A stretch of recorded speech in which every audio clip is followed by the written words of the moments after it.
Here. Prego. Here. Crum. Here. Dockstetter. Here. Driscoll. Here. French. Here. Garou. Here. Hicks. Here. Hutchings. Here. Ide. Here. Jones. Here. Cole. Present. Landon. Here. Larson. Here. McEwen. Here. Nethercott. Here. Olson. Here. Pappas. Excused. Pearson. Here. Rothfuss. Here.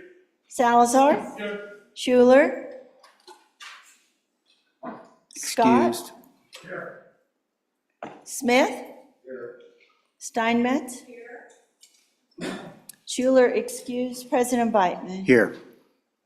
Mr. President, 29 present, 2 excused. Thank you, Ellen.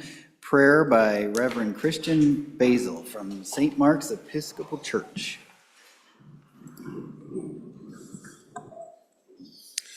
Let us pray. Eternal Father, whose hands have set the boundaries of creation and whose mercy knows no limits, you have shown us what is good, to do justice, to love kindness, and to walk humbly before you. Send your spirit of justice upon us now, that in our labor this day, fairness and wisdom may prevail. May all that we undertake, begun, continued, and ended in you, may be guided by compassion and lead to peaceful resolve. Instill in us hearts of gratitude for the gifts of this life, the responsibility entrusted to us, and the opportunity to serve. Provide for us what we need this day, that we may in turn be instruments of your provision for others. In your holy name we pray. Amen. Senator Landon, will you lead us in the pledge? I pledge allegiance to the flag of the United States of America and to the republic for which it stands, one nation under God, indivisible, with liberty and justice for all.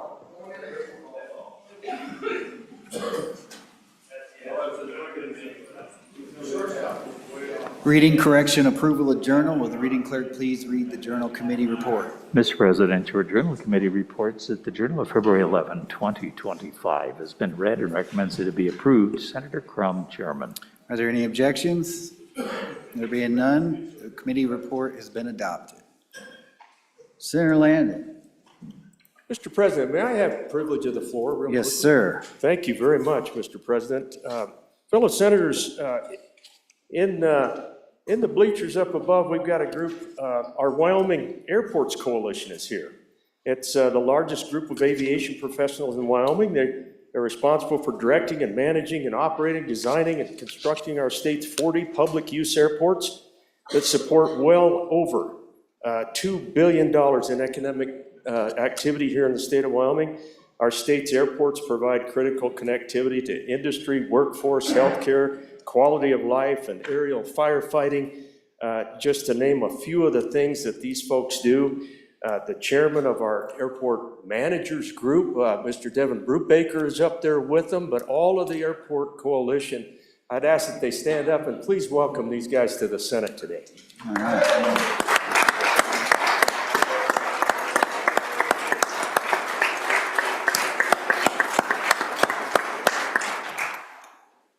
Welcome to the Senate. Senator Steinmetz. Thank you, Mr. President. May I have privilege of the floor? The floor is yours. Thank you, Mr. President.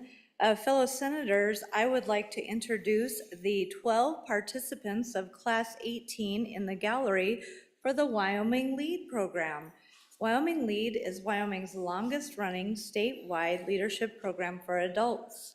Class 18 began their leadership journey in September 2024 and will graduate in November of 2025. And I hear they're going to Peru for their class trip.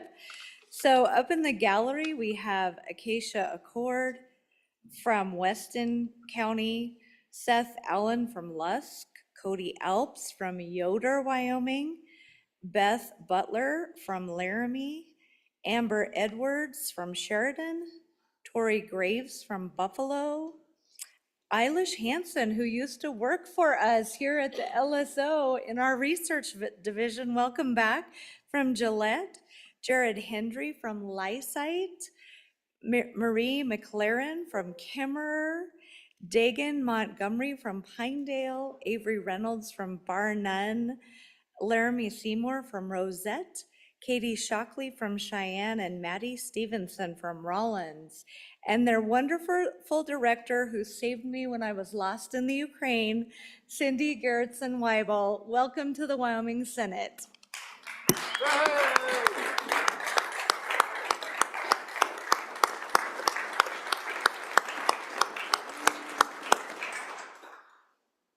Welcome to the Senate. Vice President Salazar.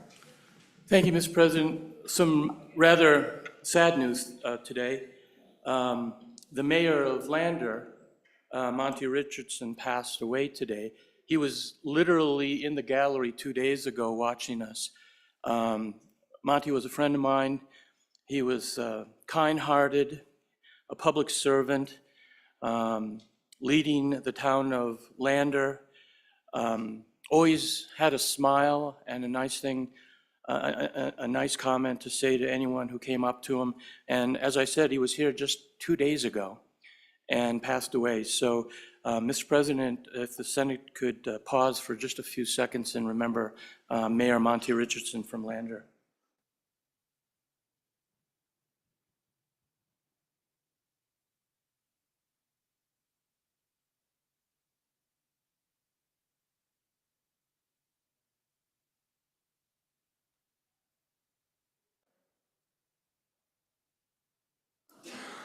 Okay. Today in history, in 1809, Abraham Lincoln was born. Today in Wyoming history, in 1912, the town of Pinedale was incorporated in Wyoming. At that time, it was the farthest incorporated town in the United States that was not near a railroad. The quote for the day, "You cannot escape the responsibility of tomorrow by evading it today," Mr. Abraham Lincoln. Today's dad joke of the day, what kind of birds stick together? Velcros.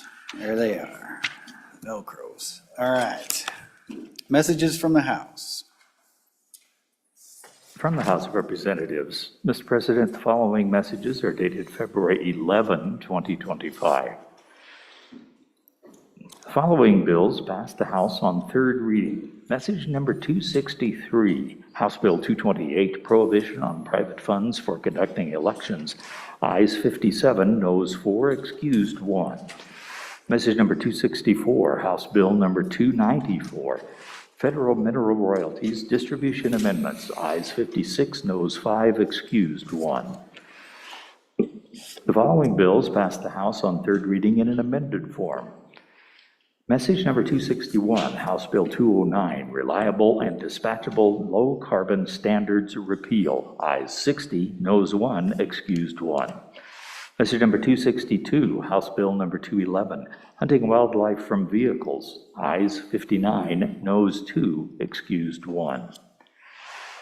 Message number 265, Mr. President, House Bill number 320, Taxation and Revenue Task Force 2028, failed to pass the House on third reading. Ayes 25, noes 36, excused 1. Message number 266. Mr. President, the House appointed House conferees to meet with the Like Committee Number 1 from the Senate on amendments to Senate File 1. House conferees are Representative Baer, Chairman, Representative Heiner, Representative Knapp, Representative Lean, and Representative Nywen. Sincerely, Katie Talbot, House Chief Clerk. Thank you, Randy. Reports from standing committees. Mr. President, the following reports are dated February 11, 2025. Committee number 1, Judiciary, to whom was referred House Bill 54 engrossed. Chancery Court judges, district and circuit court assistants respectfully report same back to the Senate with a recommendation that it do pass amended. Ayes Senators Crago, Crum, Hicks, Kolb, and Olson. Senator Olson, Chairman. Committee number 1, Judiciary, to whom is referred House Bill 189 engrossed, Harmful Communication Minors, respectfully report same back to the Senate with a recommendation that it do pass amended. Ayes Senators Crago, Crum, Hicks, Kolb, and Olson. Senator Olson, Chairman. Following reports are dated February 12, 2025.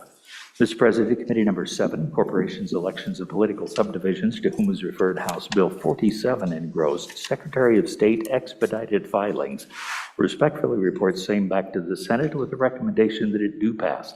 Ayes, Senators Boner, Case, Dockstader, Landon, and Steinmetz. Senator Case, Chairman. Committee Number 7, Corporations, Elections, and Political Subdivisions, to whom was referred House Bill 69, Foreign Adversary Ownership or Control of Business Entities, respectfully reports same back to the Senate with a recommendation that it do pass. Ayes, Senators Boner, Case, Dockstader, Landon, and Steinmetz. Senator Case, Chairman. Thank you, Randy. Senator Case, do you have a re-referral for me? Mr. President, I certainly do. Mr. President, House Bill 47 engrossed, Secretary of State expedited filings, has an appropriations. Our friends down the hall put it in, and we didn't take it out, so let's send that to appropriations without objection. Absent objection, House Bill 47 is re-referred to Committee Number 2, Appropriations. Thank you. Senator Hicks, Yeah, Mr. President, privilege of the floor. floor is yours. So, members of the Senate, just a little announcement that came out this morning. President Trump has nominated for Director of the U.S. Fish and Wildlife Service our previous director, Brian Nesvik. It's nice to have somebody that might actually know something about wolves and grizzly bears heading a federal agency. So if you would stand and help me congratulate Director Nesvik, I would very much appreciate it. Thank you.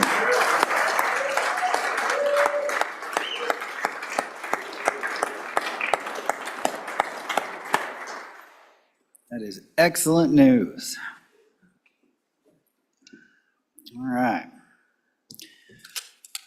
Speaking of good news, we have another birthday boy in the house today. Former President Dockstader, a little birdie told me today was your birthday. Can you defend yourself? Today, tomorrow. What? Tomorrow? Yeah. So, We'll lay it back for one day. I expect you all to gargle with some good tea tonight, get those cords warmed up for some singing tomorrow. He's getting the balloons. I won't be able to see him in the back corner there, but just so you're aware. All right. Hey, now we can see Troy. Good to have you back, Troy. All right.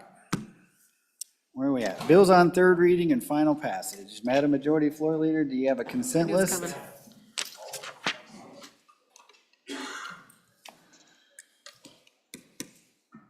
Madam Majority Floor Leader? Oh, I'm sorry. Sorry. You look like you're deep in thought there. I was tracking Senator Landon's birthday, which is coming up in 2 weeks, the 21st, so we'll better. Yeah, February 21st will be Senator Landon's birthday, February right. 21st, senators. With that, Mr. President, I move the third reading consent list, which is as follows. Senate File 61, Pollution Control, Property Tax Exemption Applicability. Senate File 156, Expenditure of State Funds on K through 12 Public Schools. Senate File 166, Political Party Formation Amendments. Senate File 174, Constitutional Apportionment 2. Senate File 178, Fixing Reading Failure. Senate File 181, Eminent Domain Energy Collection Systems 2. Senate File 187, Public Employee Retirement Plan Contributions. And Senate File 189, Uniform Commercial Code Investment Securities Amendments. Thank you, Madam Floor Leader. Are there any bills anybody wishes to remove from the consent list? Senator Guru. thank you, Mr. President. I'd like to move SF 187 from the list. Okay. Any others? Let's go. Oh, there's a bunch. Senator Driscoll. Mr. Chairman, I'd like to remove Senate File 156. Okay. Senator Case. Mr. President, I'd like to remove Senate File 189. Okay. And Senator Brennan. Wasn't sure if you could see me. I would like to remove Senate File 178. Okay. Any others? All right. Having been read 3 separate times. Where's my spot? The question is, shall these bills pass the Senate? Senate File 61, Pollution Control Property Tax Exemption Applicability. Senate File 166, Political Party Formation Amendments. Senate File 174, Constitutional Apportionment 2. And Senate File 181, Eminent Domain Energy Collection Systems 2. Chief Clerk will call the roll. On the consent list, Anderson? Barlow? Boner? Brennan? Case? Cooper? Crago? Crum? Dockstader? Driscoll? French? Guru? Hicks? Hutchings? Ide? Jones? Cole? Landon? Larson? McEwen? Nethercott? Olson? Pappas excused. Pearson? Rothfuss? Salazar? Schuler? Scott? Smith? Steinmetz? Whitman? Aye. On the consent list, 30 aye, 1 excused.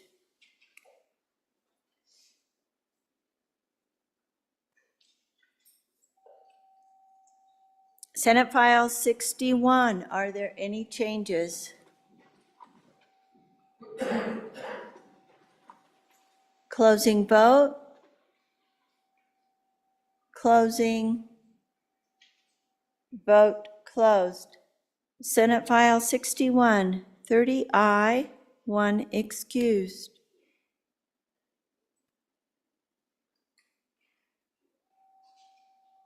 Senate File 166, are there any changes? Closing vote. Closing. Vote closed. Senate File 166, 30 aye, 1 excused.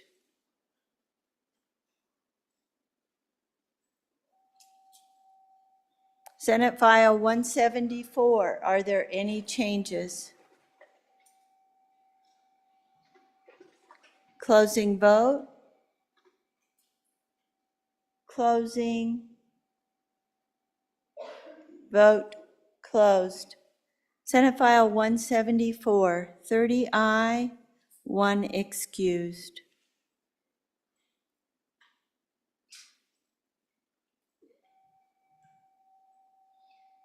And Senate File 181, are there any changes? French? Aye to no.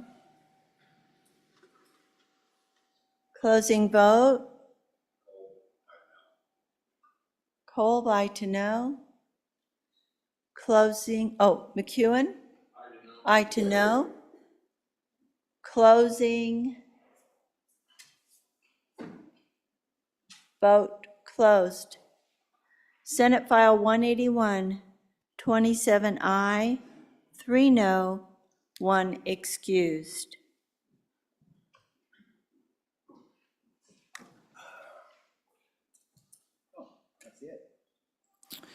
Having received the affirmative vote of the majority of members elected to the Senate, Senate File 61, Pollution Control Property Tax Exemption Applicability, Senate File 166, Political Party Formation Amendments, Senate File 174, Constitutional Apportionment 2, and Senate File 181, Eminent Domain Energy Collection Systems 2 have passed the Senate. Bills on third reading.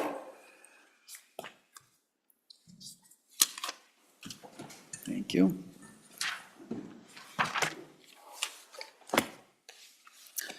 Senate File 125, third reading of the Senate file. Senate File 125, Defining Healthcare and Protecting the People's Welfare, sponsored by Senator Steinmetz, an act relating to statutes and rules of construction. There is an amendment. Would the reading clerk please read it in? Senate File 125, third reading amendment number 1, delete. All right, who's Senator Boner or Senator Steinmetz? Who wants the amendment? Senator Boner. Thank you, Mr. President. I move third reading amendment number 1, the Senate File 125, and ask for the body's favorable consideration.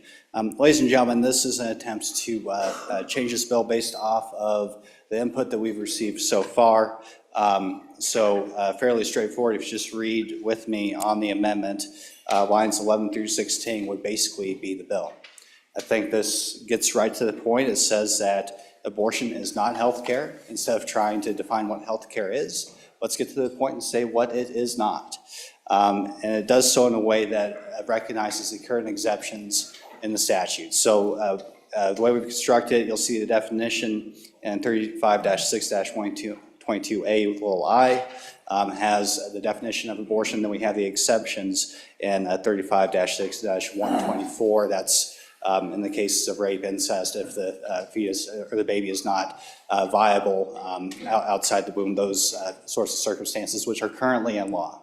So what this amendment does is it doesn't attempt to relitigate all the discussion that we've had as far as exemptions or what's exempt and what isn't. It simply makes a statement, which I think is common sense to a lot of us throughout the state, that abortion is not health care, recognizing that we do have some exemptions in there as previously discussed. Also, we extend the trigger date to March 12th, 2026. The simple idea being that we want to make sure that our budget session next year is completely over before we pull that particular trigger, and so there's an adjustment there. If you adopt the amendment, that is the bill. It's literally that sentence right there. I think it clarifies everything and accomplishes the goal of the prime sponsor. I'd ask for your favorable consideration. Thank you. Discussion on the amendment. Question being called. All those in favor of Senator Boner's motion to adopt third reading amendment number 1, the Senate File 125, please say aye. Aye. All those opposed, no. The amendment has been adopted. We're back on the bill. Discussion on the bill, Senator Landon. Mr. President, thank you. I just wanted to rise, fellow senators, and acknowledge my colleague from Goshen County who came over yesterday in the middle of several other things and wanted to be sure that a particular amendment helped me to get arms around this bill, and I appreciated that, and I didn't show enough appreciation for that gesture, so I wanted to thank her for that. Folks, I still have a lot of misgivings about this bill. I know that it's one of those that you'll be targeted if you don't support it because it's an abortion bill. But and that's just the reality of what we face. For about the 8th or 9th year in a row, we've had 1 or 2 of these that we just need to take up. My concern with the bill is not that. I have voted for life all the way through, but on this one, anytime you have a bill that you have more language in the amendments than you do in the bill itself, that is a concern to me. I don't know all of what's in this bill. I sat down and tried to look at it last night and my eyes glazed over. I worry about our healthcare industry. We've talked about that on a couple of other occasions, Mr. President, with regard to our critical access hospitals out there, the hospitals in my neck of the woods, the ability to attract doctors, that concerns me. I just worry about some of the ramifications. I don't know what this does to insurance. I don't know what it does to our Christian groups that have these collective ways of going about paying their doctor's bills. So, you know, I'm going to have to take a leap of faith probably. I don't rise to try to change any minds, but I want you to know why I have some misgivings, Mr. President, and thank you for that opportunity. Appreciate it. Thank you, Senator Landon. Discussion on the bill, Senator Guru. Thank you, Mr. President. I too thank the bringer of the amendment. Guess it's good to know that the College of Medicine that is the 68th legislature is adjourned for a bit. But before we adjourn, we got to we've left one piece talking about what is and what isn't a medical procedure. and I can't make that leap.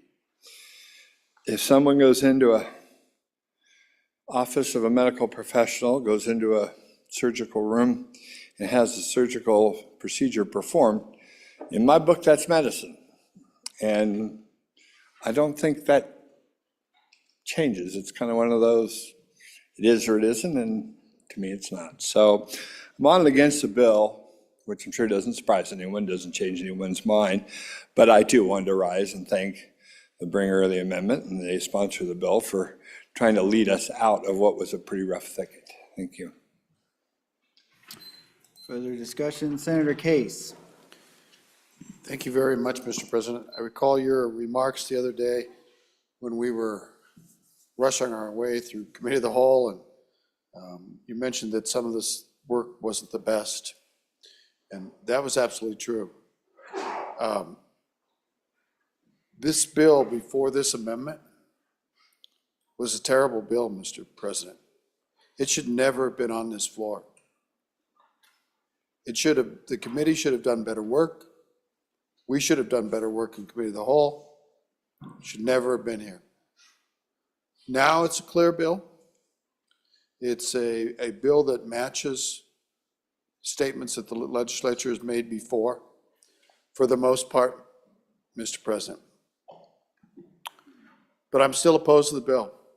I appreciate the work and the fact that the Senate needs to do good work, and appreciate the sponsor of the amendment. Mr. President, a couple things. There are a lot of reasons to have medical procedures that fall short of saving the life of the mother, that involve miscarriages, that involve abnormal growths. And those are, that's medical. That is health care. And whether you like it or not, abortion is health care, Mr. President. And I know my members disagree with me, but health care is what the Supreme Court's going to interpret it based on the amendment we passed many years ago. We're not going to change that by pretending that we can redefine what's in our Constitution. Remember our discussion about the right to keep and bear arms, which is also in our Constitution, as well as the national Constitution. We can't sit here on the floor and say that bearing means such and such, but not such and such. We can't sit here on the floor and say that arms mean such and such, but not such and such. That's higher than us. And frankly, Mr. President, the whole issue of abortion is higher than us. Higher than our Constitution even, Mr. President. The final thing is to have a bill come into effect upon the moment when a Supreme Court releases a decision. I don't even understand why we want to do that. So we're doing that and saying, we don't want this to influence your decision? I do not get that part. And it seems overly contrived, and there's some relation to separation of power, but it really makes no sense. But in that, Mr. President, I know how this vote's going to go. I'm not with the majority on this. And I don't think Wyoming is with the majority on this. Thank you, Mr. President. Thank you, Senator Case.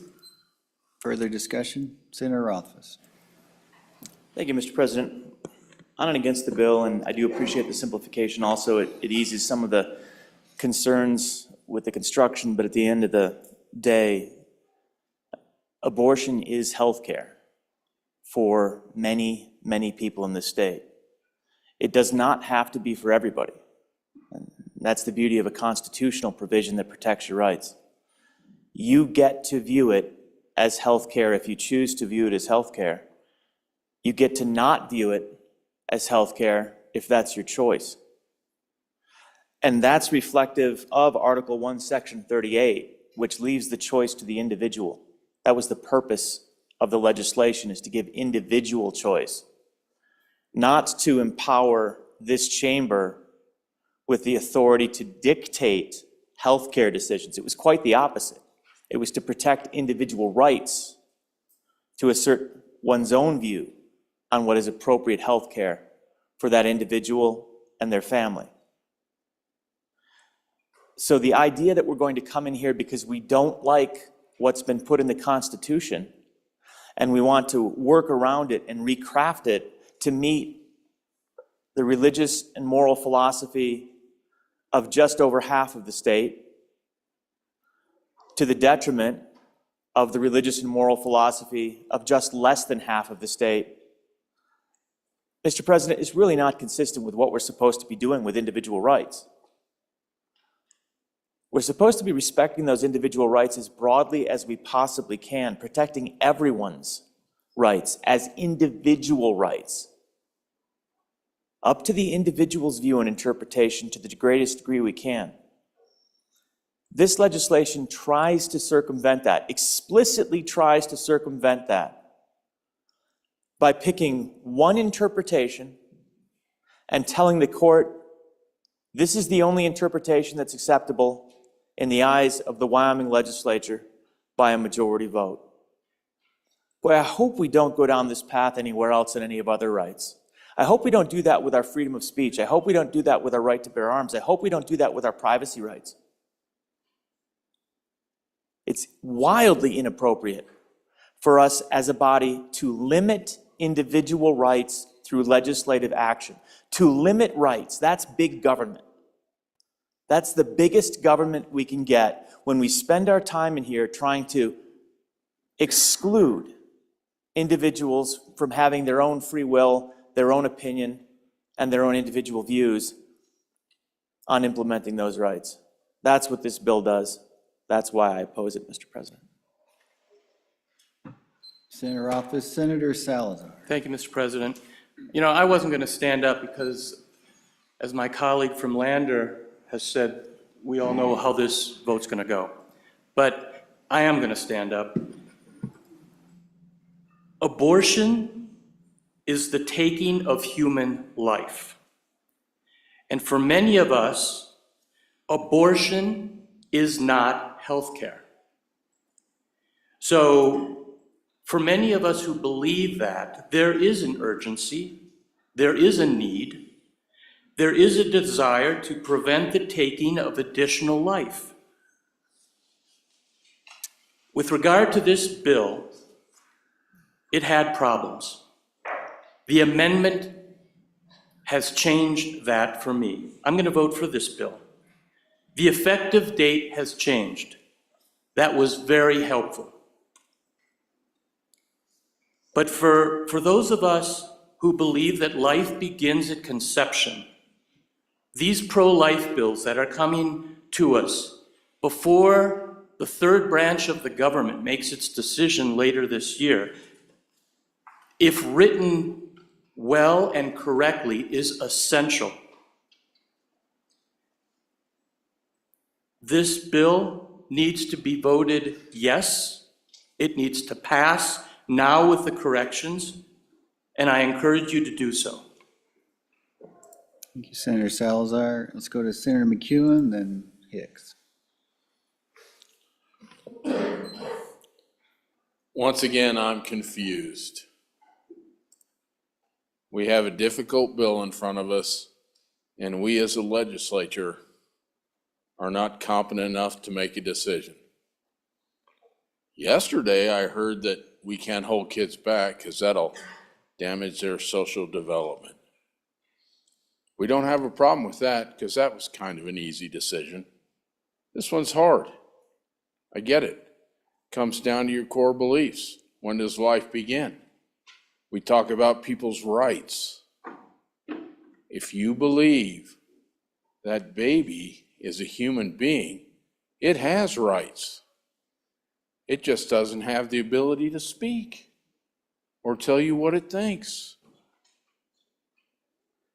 So at the end of the day, somebody gets to make a decision. It really comes down to the core of your beliefs of when life begins. But at the end of the day, having this argument about taking rights away from somebody else to terminate a life, up past viability, we don't have a problem talking about viability. We love that argument. X week, and nobody has a problem with that. So really the question comes back to, when does it become a life? And when does it become healthcare? Or when does it become murder? And we all have to make those decisions, and they're hard. But we were elected to come down here and deal with these hard decisions. So to say we're not competent, we can't make these decisions, I would question why we're here. Thank you, Mr. President. Thank you, Senator. Senator Hicks? You know, Mr. President, when we look in context of the Article 1, Section 38 that talks about healthcare freedom, you also have to put that in context of the entire Constitution. And so 1890, when this body at that time ratified the Constitution, one of the first thing they did in the Article 1 in the Declaration of Rights, I would bring your attention to, was Section 2. And it says equality for all in the inherent right to life. That's been on our books since statehood. And so you have to put that in context of what healthcare is, right to life. So the debate we're having here is not whether abortion is legal under that article or not, because we have an inherent right to life in our Constitution, and it's been there since statehood. So each and every one of us is going to have to make a determination as to when does life begin? And for many of us, that's at conception. Some other people are going to decide that's a different time. This Constitution says you have a right to life. On and for the bill. Senator Scott? Mr. President, I rise reluctantly, but it does come down to core beliefs. And I know many of you here have a core belief that human life, human personhood starts at conception. Mr. President, my church does not agree with that. And feels that it is the choice of the mother whether to bring the life into a new life into the world. And I do subscribe to those beliefs. I do think this bill is inappropriate because it imposes the beliefs, and I respect the beliefs that many of you have on life beginning at conception. I think we ought to respect all the religious beliefs that are present here.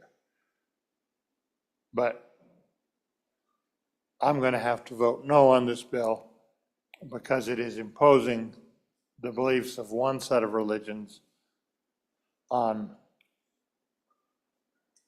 the people of my church who do not hold those beliefs. And so, Mr. President, reluctant, I'm going to have to vote no. Okay. Further discussion? Question being called. Senate File 125, having been read 3 separate times, the question is, shall the bill pass? The chief clerk will call the roll. Third reading roll call, Senate File 125. Anderson? No. Barlow? Aye. Boner? Aye. Brennan? Aye. Case? No. Cooper? Aye. Craigo? Aye. Crum?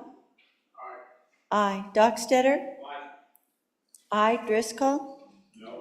No. French? Aye. Garou? No. Hicks? Aye. Hutchings? Aye. Ide? Aye. Jones? Aye. Kolb? Aye. Landon? Aye. Larson? Aye. McEwen? Aye. Nethercott? Aye. Olson? Aye. Pappas excused. Pearson? Aye. Rothfuss? No. Salazar? Aye. Schuler? Aye. Scott? No. Smith? Aye. Steinmetz? Aye. President Beitman? Aye. Aye. Closing vote. Closing. Vote closed. Senate File 125, 24 aye, 6 no, 1 excused. Senate File 125, having received the affirmative vote of the majority of the members elected to the Senate, Senate File 125 is passed the Senate. Senator Cooper. Mr. President, privilege of the floor for just a second. Granted. Above you in the gallery, there's a group of firemen from around the state. I got a list of some of them, but I think there's quite a few more up there than I just have this list of. But there's firemen up here from Goshen County, from Veteran, Yoder, Fort Laramie, Torrington, Lingle, some from Platte County, several from Laramie County, and they're led by my good nephew, Shad Cooper from Sublette County. If we could have you gentlemen stand and ladies, and we'd sure like to recognize you, give you a big welcome to the Wyoming Senate.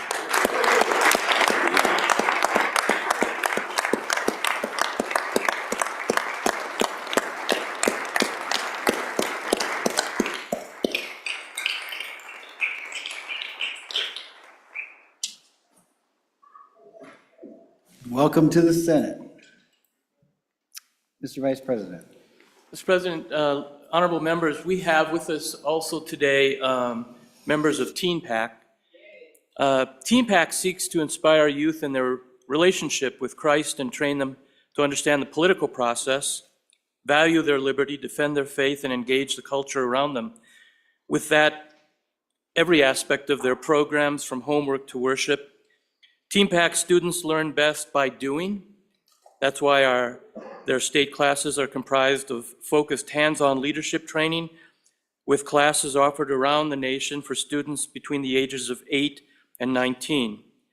Don't be surprised if you see them praying in the building for you. My son actually is a member of Teen PAC this year, but if you'd give a warm welcome to some of our young people, appreciate it.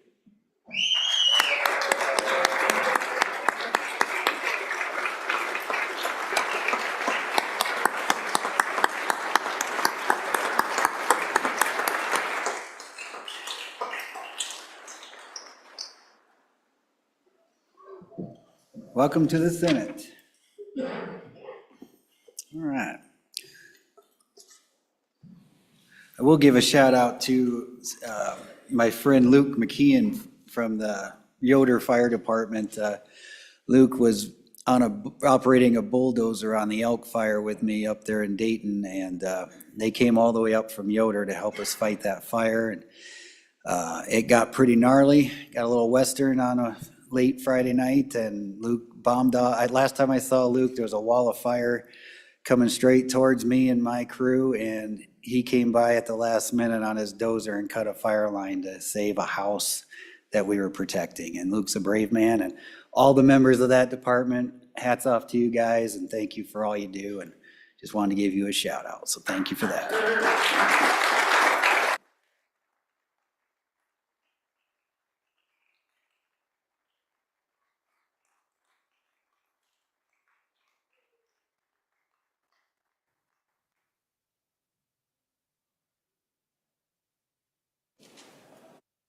All right, back to work.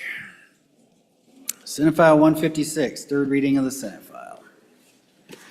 Senate File 156, expenditure of state funds on K-12 public schools, sponsored by Senator Driscoll.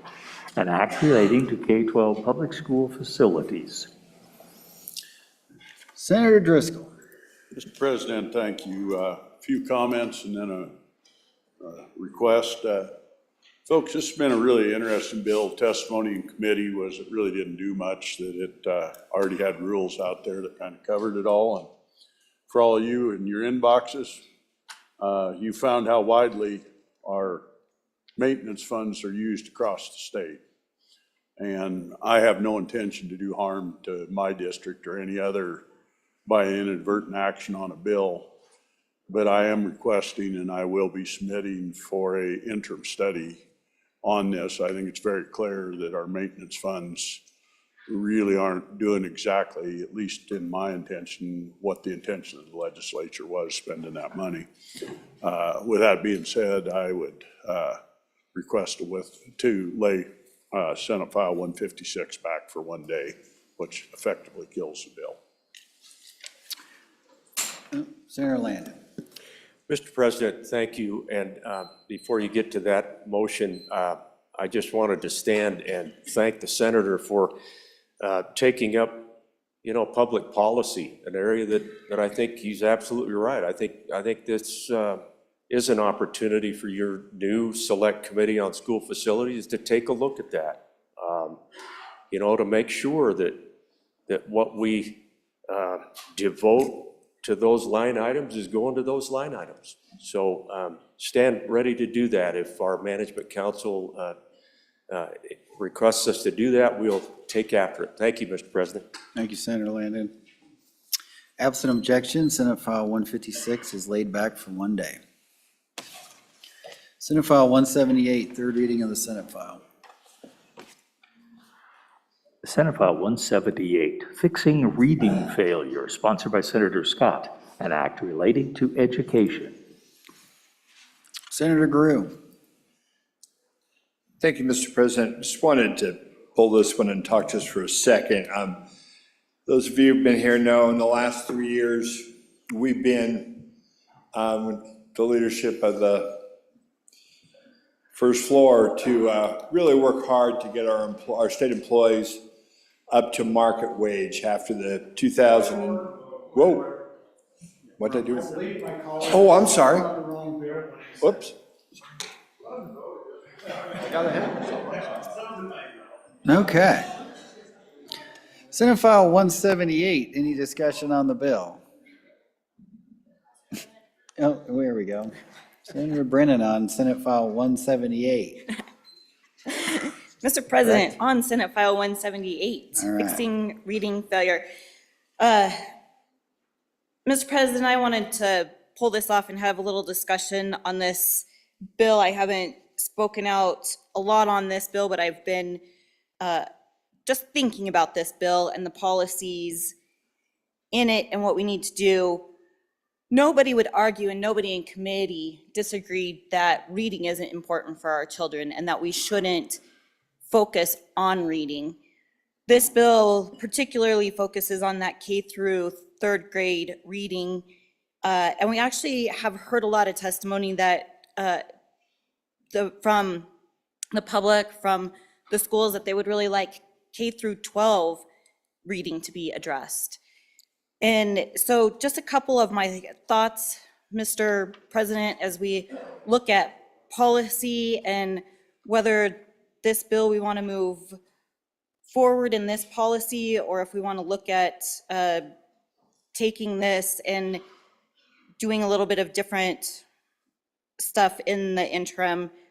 That's a policy decision for the body, but we do have in this bill some mandatory retention, Mr. President, and I think it's important that our kids read, and that the earlier that they can get that, and the earlier they get interventions on reading, the better that we can do.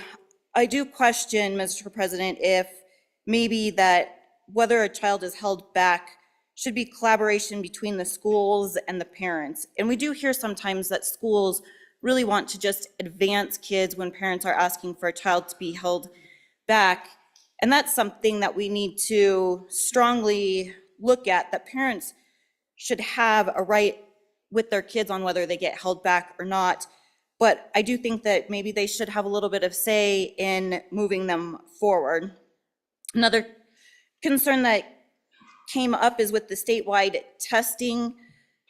It came to my attention actually during the committee meeting that the statewide testing, and I think we've discussed this on the floor, maybe is a language arts test and not particularly a reading test. And so I do think it's important that if we're testing our kids for reading, that we make sure that we're using the right evaluation for them in that reading and getting them the right help and support that they need, which kind of brings me to my third just thought on this bill, Mr. President, is that we need to have a lot of good support for our teachers.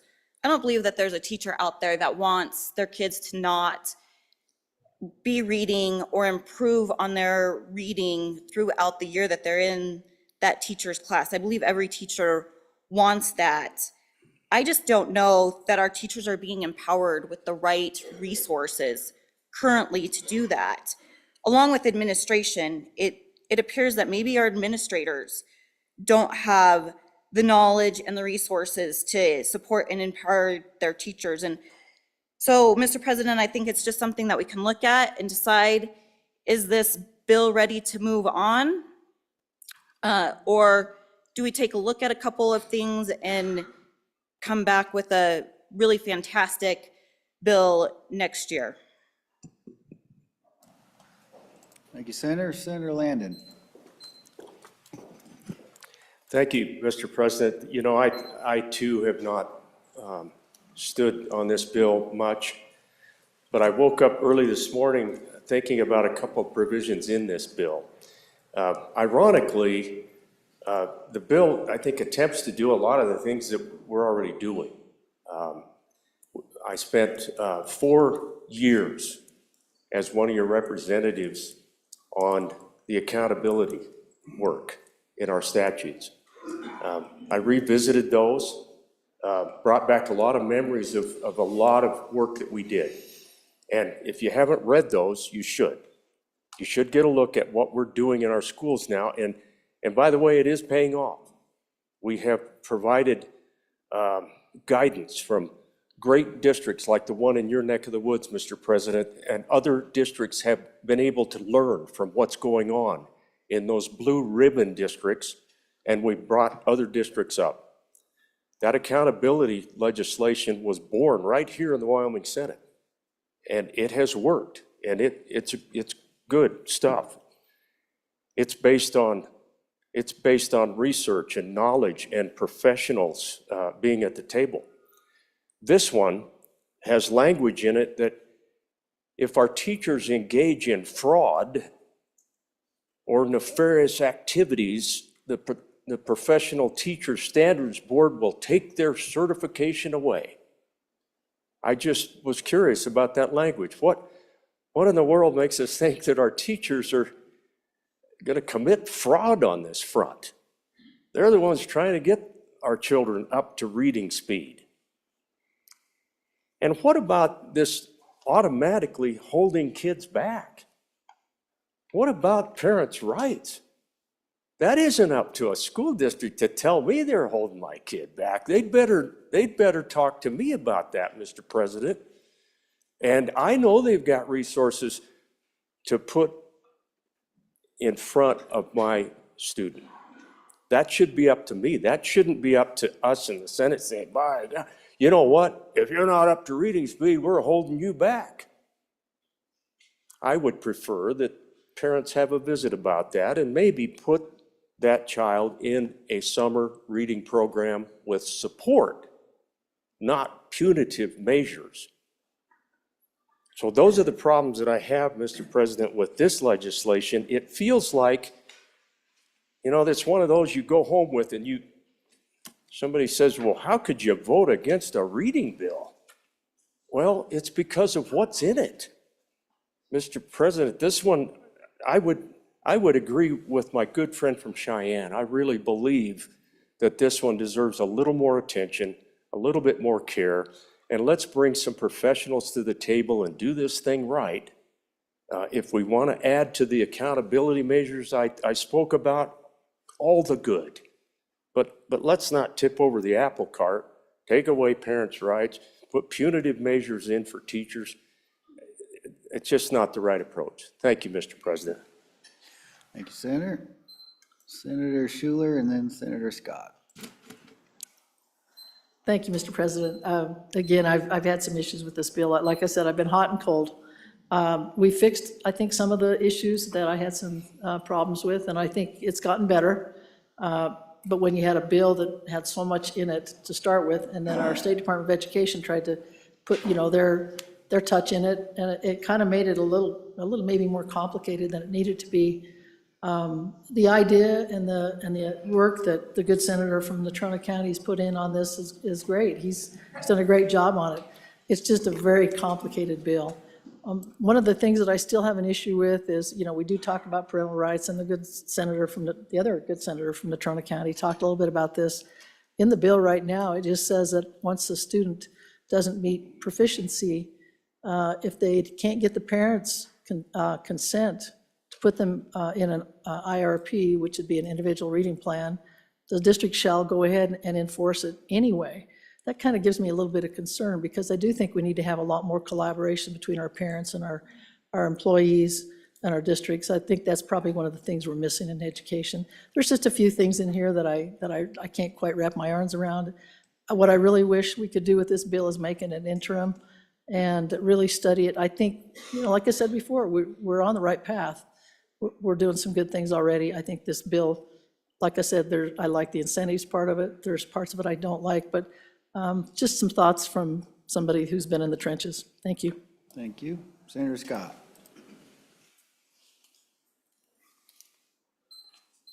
Mr. President, it's been 5 years now since we got the advice from the consultants the state had hired on the recalibration that we were not getting our money's worth out of the current education system we've got. And that the children who were testing on our assessment test were testing in the basic and below basic categories, which was almost half the children, were not going to be able to participate in the modern economy we're trying to build, Mr. President. Mr. President, we've been struggling the past few years to get some reform done, trying to define it. And this bill is the product of that struggle. But it is being resisted by the educational establishment, who think that everything is fine, and it is not. Yes, we've got students that are doing very well, the students that do learn how to read, the school districts are doing a good job with them, but we're leaving way too many students behind. This bill is seeking to do everything we can before we reach a mandatory retention provision, which is in place in the 4th grade, will take effect 3 years from now. This bill is seeking to do everything we can to involve parents, because if the school district and the parents can form a team, that's how you get the best results. Mr. President, we are doing the kids no favors by the policy that we're seeing now in our school systems of socially promoting everybody, regardless of whether those children have learned the essentials. This bill is saying we've got to put a stop to that. We've got to have some reform. The State Department of Education was helpful once we finally got their attention, was helpful in terms of spelling out some of the things that we need to do, Mr. President, and they include continuing education for the teachers, because the teachers are a strength, Mr. President, and they need a little help. Includes continuing education for the administrators in this area, because there's some deficiencies there, Mr. President. Now is the time to move forward. We have plenty of time to refine things as we go on. I'm sure further interim study will improve things, but we've got to get started, Mr. President. We've waited way too long. We've got to get started. I would urge the Senate to adopt this bill. Yeah. The road to failure is to continue doing what we're already doing that is not working for so many kids. Thank you, Senator Scott. Senator Rothfuss. Thank you, Mr. President. Mr. President, there's no question that this bill is targeting a problem that we need to target. It's absolute certainty that we need to find ways to improve our third grade reading and our overall literacy. The challenge is that the solutions that are attempted to be provided by this bill really aren't the right solutions. It's not on mark. And this is something that the Education Committee and the legislature and the Department of Education have been studying and working steadily on in recent years. In fact, we've passed probably 3 bills in the last 5 years on this topic that haven't even fully been realized or implemented, right? They've gone into law and we're trying to move them forward. Mr. President, we've invested in teacher education. We had a mandatory professional development for every teacher in every school district to get them focused on phonics and phonemic awareness and literacy training. That was unheard of. We just did that a couple of years ago, so we haven't seen the implications of it yet, but that's a big deal. That is really trying to move the ball forward. At the same time, we restructured our approach to early childhood education and literacy, recognizing best practices in science, which gets back to what I mentioned a minute ago. Literacy based on phonemics, phonics, and other more advanced techniques to ensure that what is being practiced in classrooms is consistent with the best available science. Good steps forward. All of that, Mr. President, was in conjunction with expert groups that have been assembled by the Department of Education to determine what the best available practices are so that we can be doing the right thing for our kids moving forward. That's a great approach. In partnership with the Department of Education, superintendent is passionate about this, has been heavily engaged, and candidly has concerns about this approach to the legislation while offering a better approach. That's the approach we should probably be going towards, bringing in the experts and looking at their recommendations. It's not good enough just to do something. We have to do the right thing. It has to be established in science. It has to be appropriate. It has to be effective. And it has to be in the best interest of the kids that we're trying to move forward. Retention is not among those policies. And again, I'd encourage everybody to spend some time doing some research. Retention has been tried in numerous states, mandatory retention policies. Most of those states move away from it, or what tends to happen is when a strong retention policy is put in place, they start putting policies in place that stop the retention from taking place through alternative methods, through excuses, through other criteria to ensure that the retention doesn't end up having to take place because it doesn't prove to be in the best interest of the kids. And think about it, Mr. President, from a parent's choice standpoint. Think about you as parents, senators, and the people that are your constituents. If the school district comes along and says, I'm sorry, we didn't teach your child enough reading this year, we're going to make them repeat the 4th grade, whether you like it or not, that flies a little bit contrary to a lot of the work that we've been doing on parents' choice in recent years, trying to ensure that the parent is engaged and involved and has the decisions. That's a great way to move them out of the public education system and into some alternative, because people aren't going to be sticking around knowing what's best for their kids. So while I am absolutely supportive of the intent of this legislation, and I believe that we need to take some of these ideas and move them into the interim, work with the department, work with expert stakeholder groups, and advance what's in the best interest of the kids, this solution or this approach is not a solution to the problem that's going to be in the best interest of our schools, or most specifically, Mr. President, in the best interest of our kids. Thank you, Senator. Senator Ide. Thank you, Mr. President.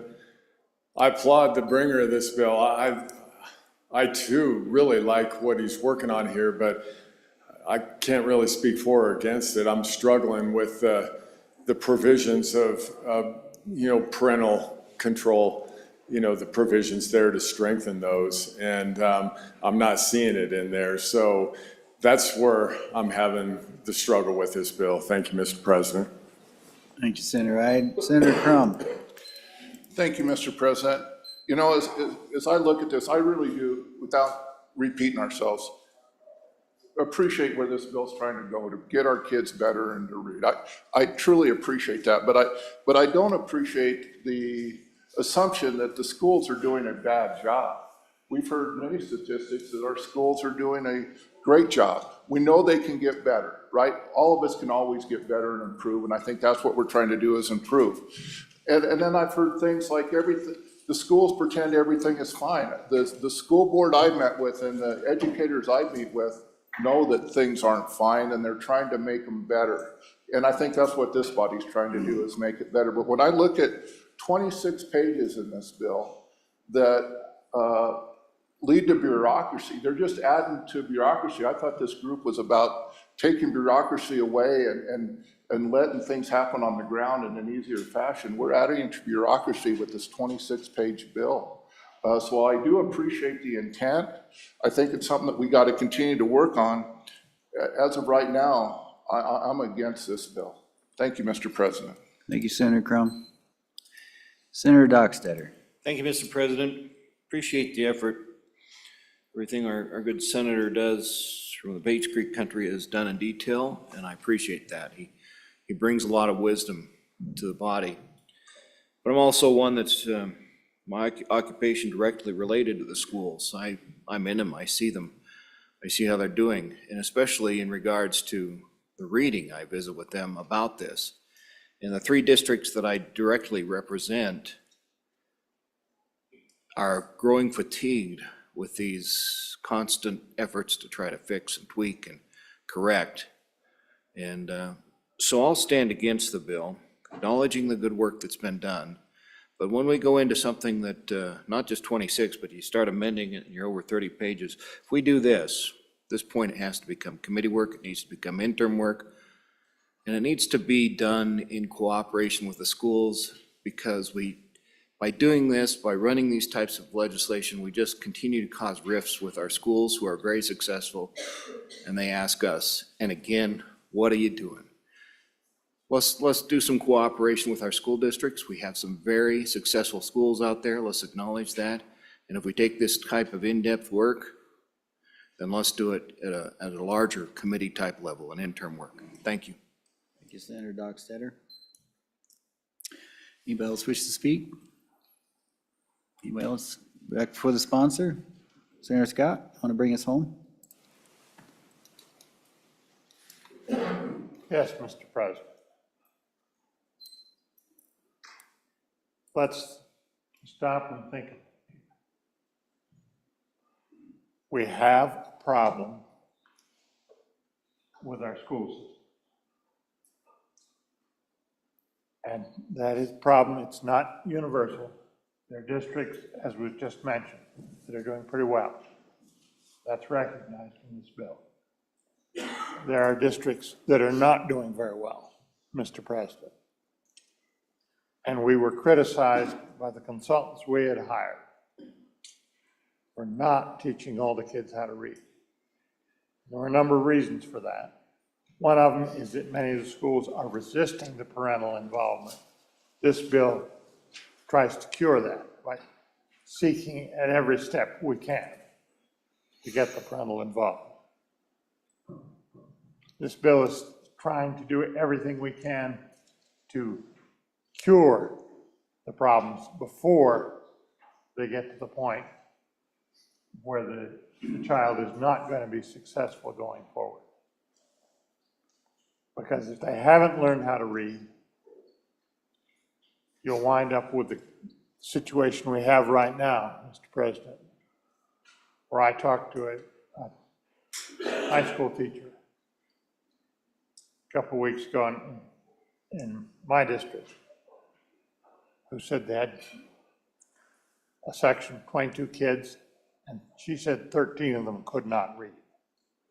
How can those kids be learning what they need to succeed? Mr. President, it's not a perfect piece of legislation. I'm not sure such a thing exists. Mr. President, but it's good legislation that will put us on the step, on the road, fixing the problems that are there. And I urge you, don't let the perfect be the enemy of the good, because that's what winds up not making progress at all. So, Mr. President, on and for the bill. Thank you, Senator Scott. Chief Clerk will call the roll. Third reading roll call, Senate File 178, Anderson? No. Barlow? No. Boner? No. Brennan? No. Case? No. Cooper? No. Crago? No. Crump? No. Dockstetter? No. Driscoll? No. French? No. Guru? No. Hicks? Aye. Hutchings? Aye. Ayed? No. Jones? No. Colt? Aye. Landon? No. Larson? No. McEwen? No. Nethercott? No. Olson? No. Pappas excused. Pearson? No. Rothfuss? No. Salazar? No. Schuler? No. Scott? Aye. Smith? No. Steinmetz? Aye. President Beitman? Aye. Aye. Closing vote. Closing. Vote closed. Senate File 178, 6 aye, 24 no, 1 excused. Senate File 178, having failed to receive the affirmative vote of the majority of the members elected to the Senate, Senate File 178 has failed to pass the Senate. Senate File 187, that is 187, third reading of the Senate file. Senate File 187, Public Employee Retirement Plan Contributions, sponsored by Senator Hicks, an act relating to public employee retirement. Senator Guru, would you like to speak on Senate File 187? Nah, no, yes, thank you, Mr. President, and I just want to say, I think it was eyesight failure, not reading failure. On that one from me, I apologize. Anyway, as I was saying, talking about the employees and this retirement plan contribution, we have been working the last 3 years to bring our employees up to market, and in the vast majority of cases, we've done so. In the few that we haven't, actually, this body and in its wisdom has tried to set that right, and we'll see how that pans out as that moves through the process. This bill asks for an equal share from the employer and the employee in an attempt to make the retirement system more actuarially sound. Well, first, it's already moving towards that soundness now. This will make it move faster, that's true, but it's in a good trajectory right now, and it's really not that big of a problem. But what has been a problem, and what I've heard a lot in this body, especially this session, Mr. President, is about the ravages of inflation. Inflation that's eating away at paychecks, eating away at costs in construction and in our at family dinner tables around the state. This is a kitchen table issue. So at this time, we're not raising, we're getting close to market, but we're still not there. But now we're going to ask the employees, hey, we're going to dip into your pockets and take a little more out for retirement. Now we're going to pay an equal share, but we're going to dip into your pocket. I thought it would be a good idea, well, maybe be cute and put in an amendment on third reading and say, just drop the employee portion of this and leave the states. But I know that's not what the bringer intended. So I pulled it off to just say, I don't think this is the right time to do this. I would urge you to resist this and just let our good investment team over at WRS work on to move the ball down the field of getting this actuarially sound. I think it is on that trajectory now. I know it is.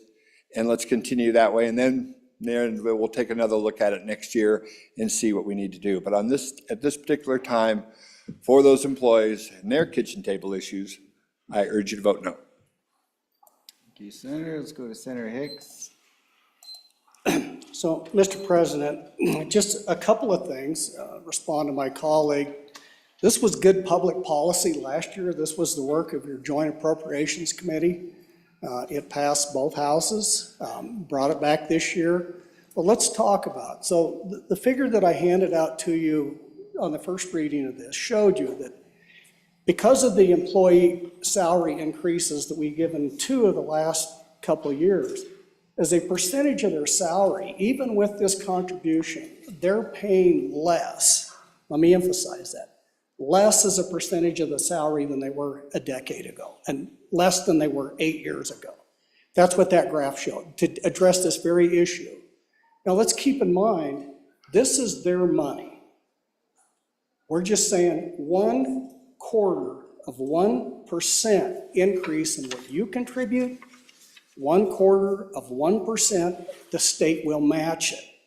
And so what that effectively does to my colleague from Teton County, that goes to those very investment professionals that he was talking about that generate 70% of all money paid out of the retirement assistance comes from investment returns. So if you want to increase those investment returns and move this towards actuarially soundness quicker, keep in mind, that's 30 years. So based on the latest financial audit of the retirement system, we were at 78% actuarially sound. What does that mean to the legislature? It's our liability if we don't get there. And that is a $2.2 billion liability. So let me explain to you some of the historical context of what's happened, Mr. President. So in the early 2000s, the legislature had to put $60 million into this account because it wasn't meeting the actuarially soundness. So we had to bail it out once. So in 2022, we had this other little account called Fireman A. And this body appropriated $55 million out of the general fund and $20 million out of the LSRA to bail that out. It's time that we move this needle just a little more. It's the legislator's liability. This is solely a program that we set up. We define what those contributions is for future generations of retirees that are on the program. It provides a little more actuarially soundness, provides a buffer in the case of downturns, on and for the bill. It's good public policy, Mr. President. Senator Colby. Mr. Vice President, yeah, on and for the bill. I like the old adage that I heard a long time ago, an ounce of prevention is worth a pound of cure. And this is probably pretty applicable here. I think we heard the history of what happens if we don't take these actuarial issues seriously. It's a very small change that will have a very large positive effect on the fund in the future. On and for the bill, Mr. Vice President. Senate Majority Leader. Thank you, Mr. Vice Chairman. Vote it up or vote it down, but all of the senators' arguments are wrong. Here's why.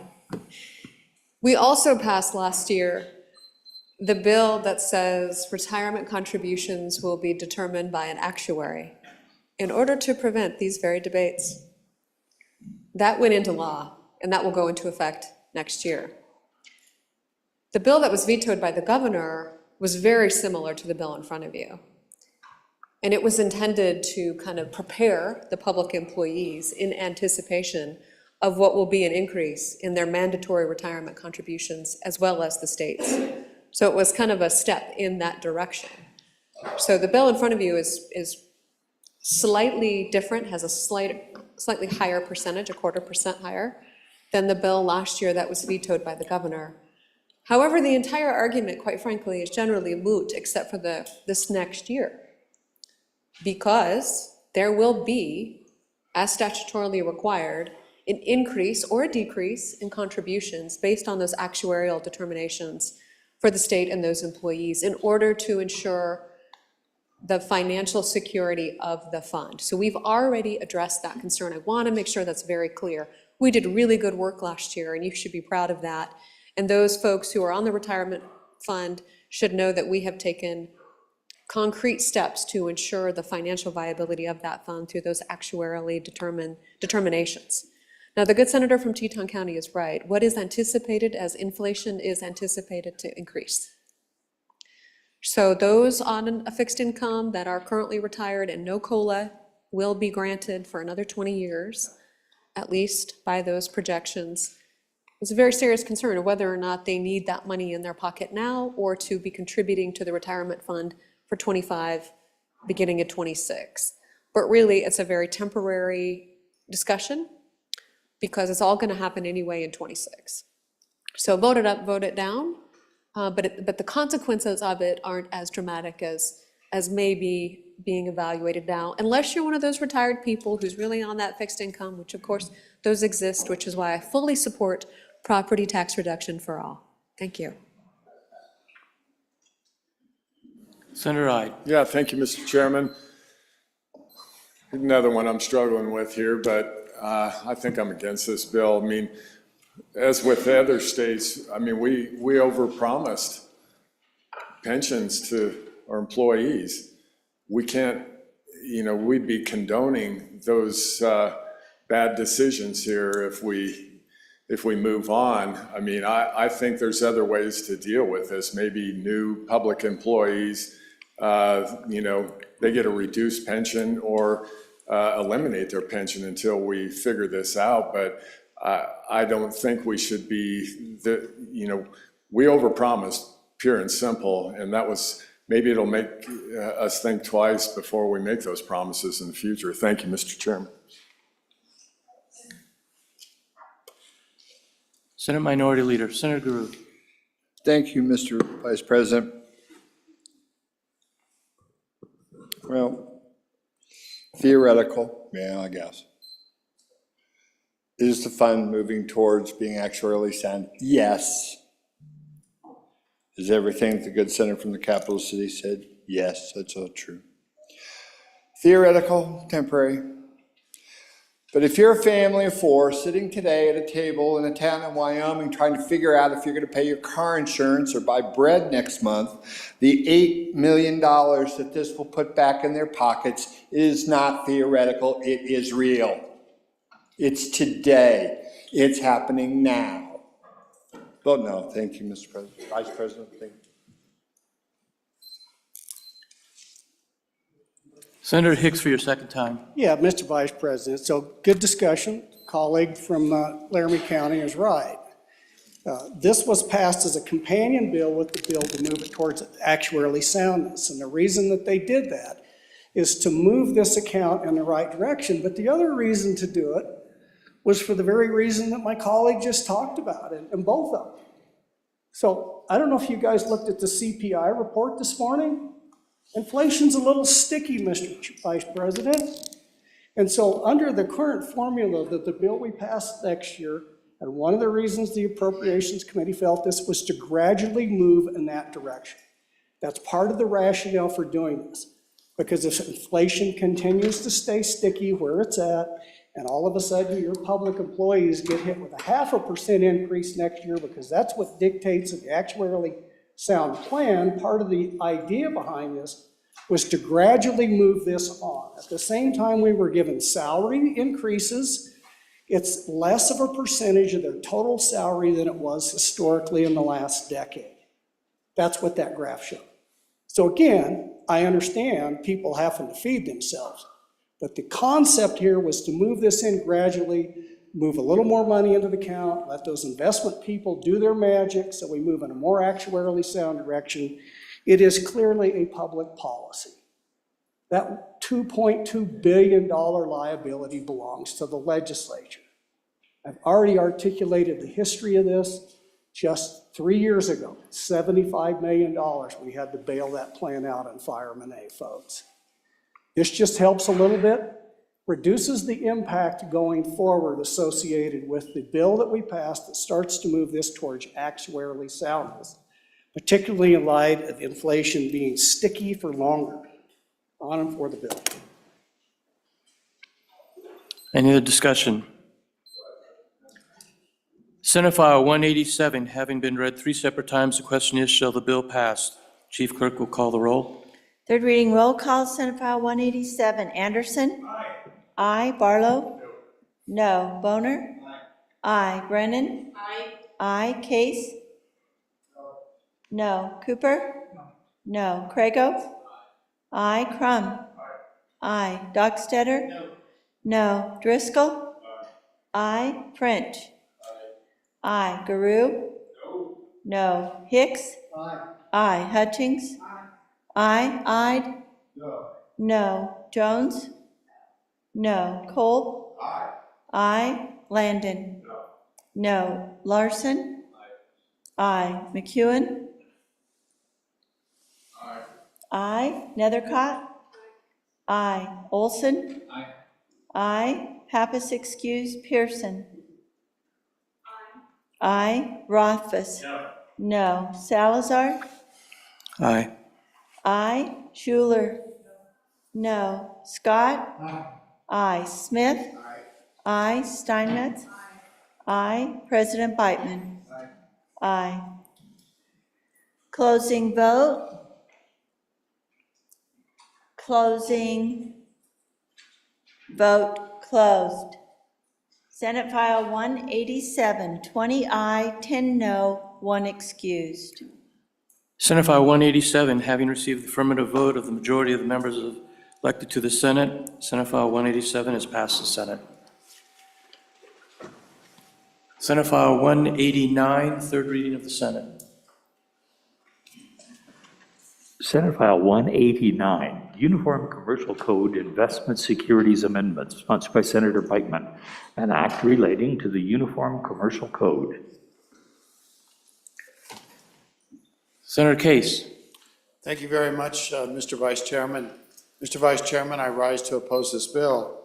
I've heard from 3 members of the Uniform Law Commission about this, one of which is a former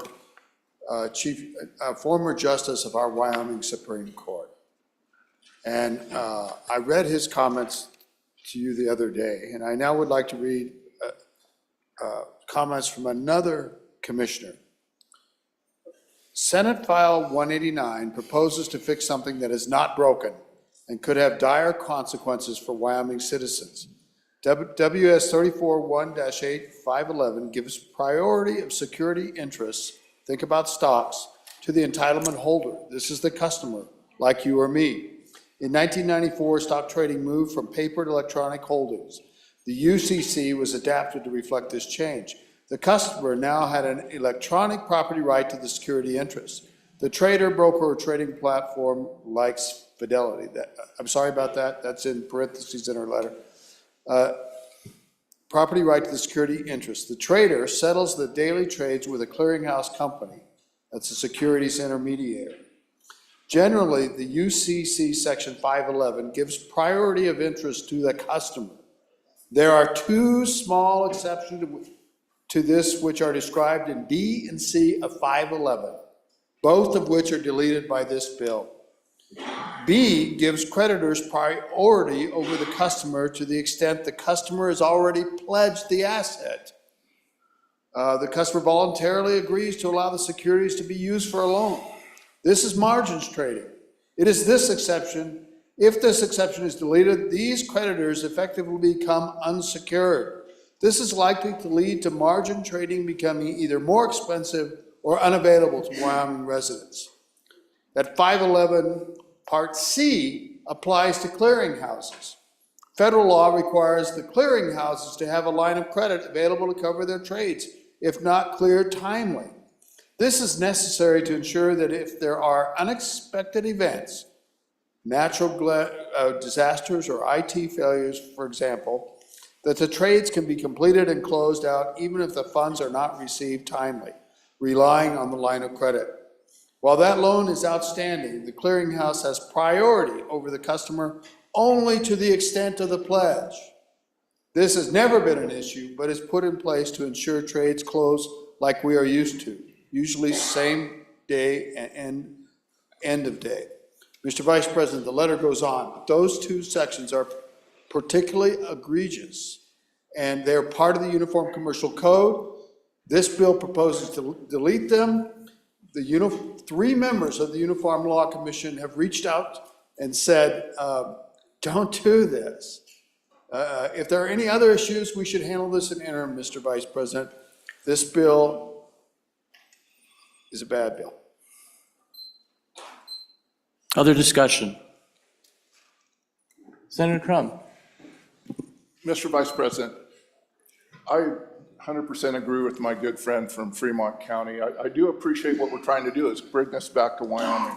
But when I just sat down yesterday evening and I tried to weigh the pluses and the minuses of this bill, the minuses significantly outweigh the pluses on the danger to our economy, our economic development, to the citizens of the state. And while I appreciate the idea of bringing it back in, having dealt in this world for over 40 years, I'm against this bill. Thank you.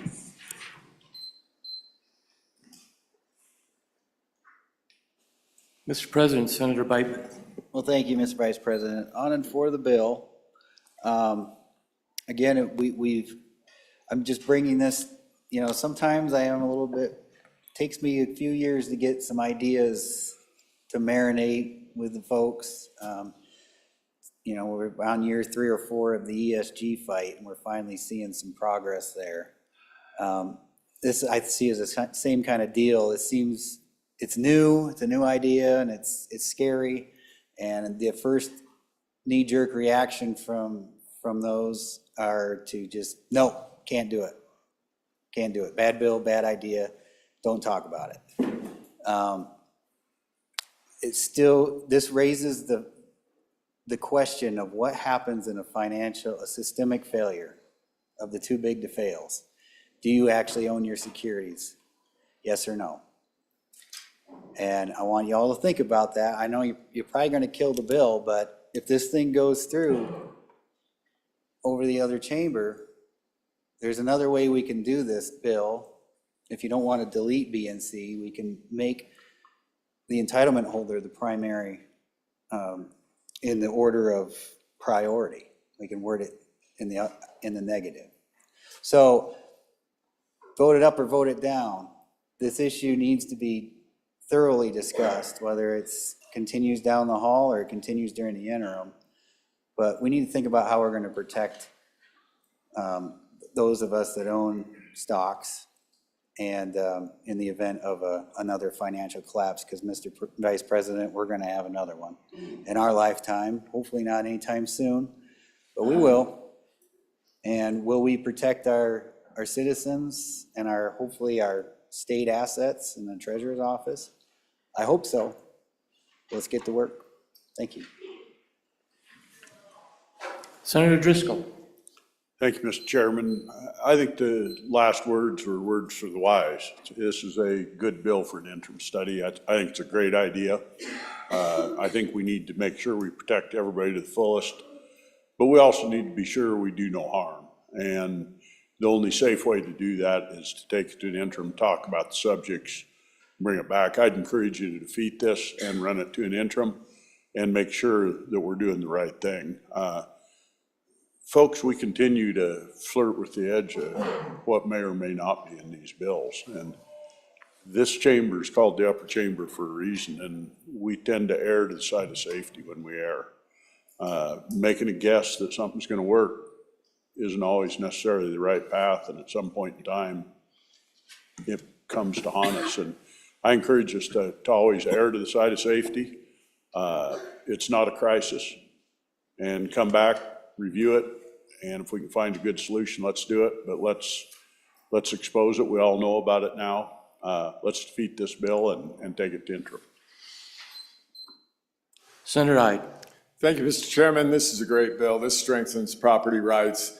We don't know what the future looks like. The good bringer of the bill said, we need to prepare. We don't know what boogeymans are out there in the future, and a lot of these too big to fail banks, we've seen it in the past in other countries, these bail-ins. Do we actually hold these claim checks that supposedly these digital claim checks? So this strengthens property rights on and for the bill. Thank you, Mr. Chairman. Other discussion? Senator Case, for your second time. Yes, Mr. Vice Chairman, thank you very much.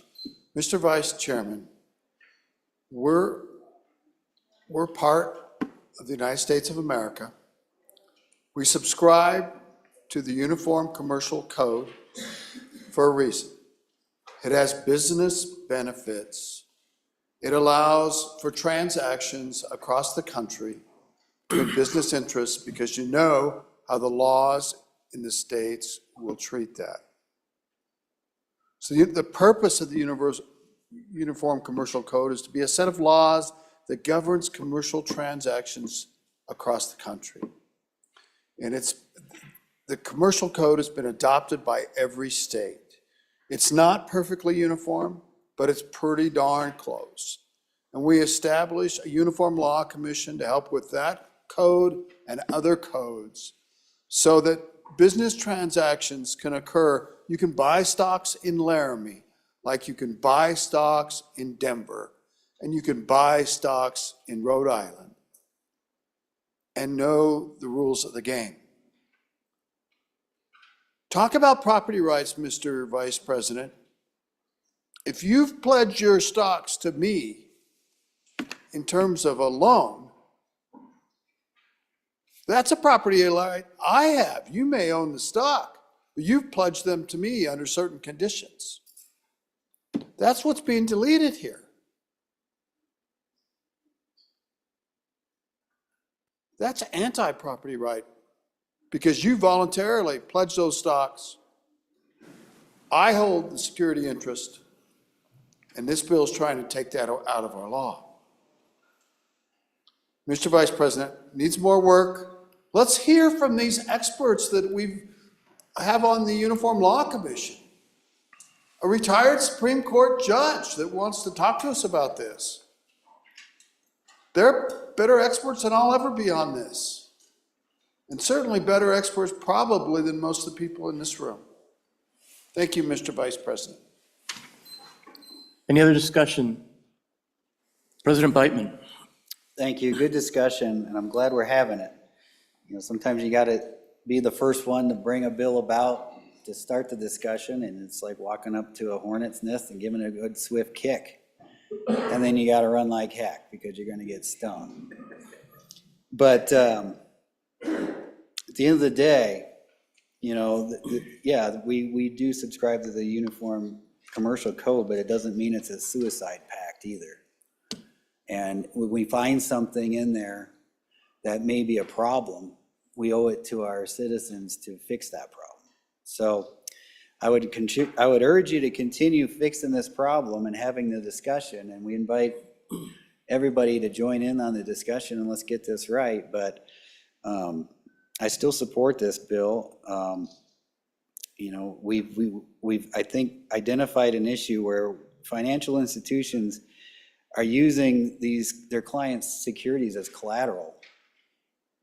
And in the case of a failure, that's going to be a problem. And especially if you don't have priority over your own assets anymore. This goes beyond margin accounts and things of that nature, things you actually agree to do. We need to take a deep dive into this issue and make sure we get it right. So thank you, Mr. Vice President. You spoke for a second time. Senate File 189, having been read 3 separate times, question is, shall the bill pass? Chief Clerk will call the roll. Senate File 189, third reading roll call. Anderson? No. Barlow? No. Boner? No. Brennan? No. Case? No. Cooper? No. Crago? No. Crum? No. Dockstetter? Aye. Driscoll? No. French? Aye. Guru? No. Hicks? No. Hutchings? No. Ide? Aye. Jones? No. Cole? No. Landon? No. Larson? Aye. McEwen? Aye. Nethercott? No. Olson? No. Pappas excused. Pearson? Aye. Rothfuss? No. Salazar? Aye. Aye. Schuler? No. Scott? No. Smith? Aye. Steinmetz? Aye. President Beitman? Aye. Closing vote. Closing. Vote closed. Senate File 189, 10 aye, 20 no, 1 excused. Senate File 189, having failed to receive the affirmative vote of the majority of the members elected to the Senate, Senate File 189 has failed to pass the Senate. Mr. President, did you, Senator Beitman, did you have a, okay. Privilege of the floor. I see a mass exodus happening up there, and this was supposed to be yours, Senator Salazar, so I apologize because I made you take the chair. We have, ladies and gentlemen, the 6th grade Guernsey Sunrise Elementary students here. Yeah, so give them a big welcome. We have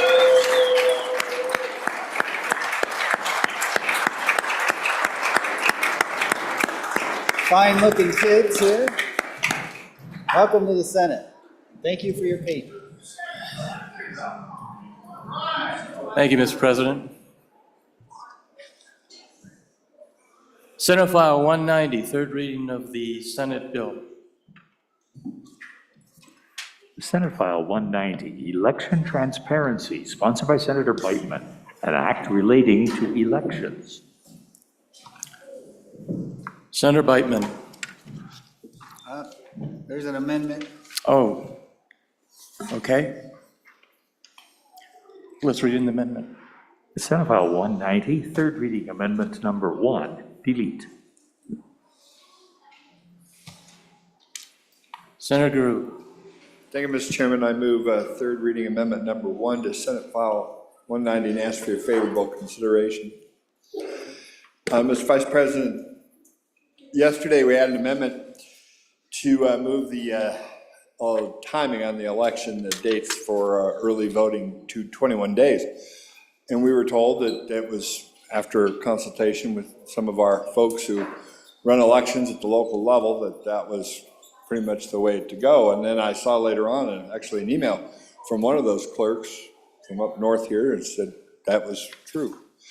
Well, then I got a call from my county clerk, and she was all over me like a cheap suit, telling me that I was, boy, just about as wrong as we could be with this, and that 28 days really isn't long enough either, but she felt very strongly that the 21-day requirement, at least up our way, is very onerous, and that it really compresses that time.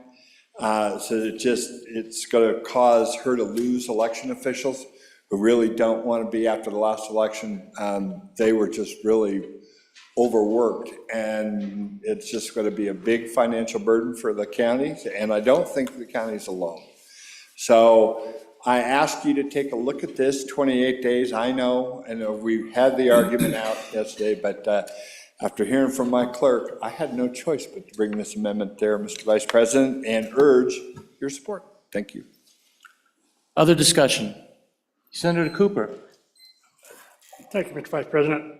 I had a very similar conversation with the county clerk, and I sure would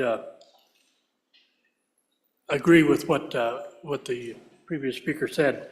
I had no doubt in my mind what was on her mind when she got done talking to me. Thank you. Senator Boner. Okay, thank you, Mr. President. As somebody who is working this amendment, we did coordinate it with the Clerks Association. That does not necessarily include every last clerk in the county or in the state. And I just appreciate everybody reaching out to your local clerk. At the end of the day, that's probably going to be an important consideration for all of us. Recognizing that certainly the clerks are very cognizant of their workload and are reticent to make things more difficult for themselves. That said, I think a 21-day, as it is currently in the bill, is a good compromise. That's being part of this process. You don't always get everything you want, and I stand by the 21-day timeframe. Senator Cole. Yeah, thank you, Mr. Vice Chair. Yeah, on and against the amendment. I think we've compromised. I certainly compromised with the current past amendments. I think it's a good midpoint, and I believe it serves the purpose, and to not drag these out for a crazy amount of time that doesn't really serve the people voting, I think, in a lot of cases. I think it's best that we contain it to where it is. I think it's an appropriate amount of days, and expanding it more defeats the purpose of this proposed change that was in the original bill. So, on and for compromise. Thank you, Mr. Vice President. Senator Anderson. Mr. Vice President, I also had a conversation with our clerk, and our clerk was very complimentary of Senator Boner and 21 days. She thought it was just right. Thank you. Always take a compliment. Any other discussion?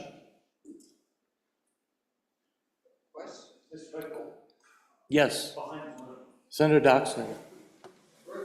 Yeah, not yet. I think the good senator from over in Teton Country, we're buying our suits at different places. I was checking with the same set of clerks over on the west side. Everybody was okay with the original bill. In fact, I was kind of surprised in committee while we were hearing this, and I know we're on the amendment. But I was reaching out to the clerks out west and saying, where are you with this bill? And we seem to have found some good common ground with 190.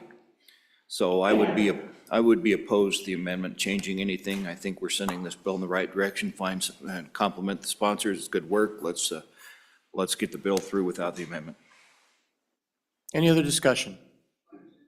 Question being called. All those in favor of third reading amendment number 1 to the Senate File 190, please say aye.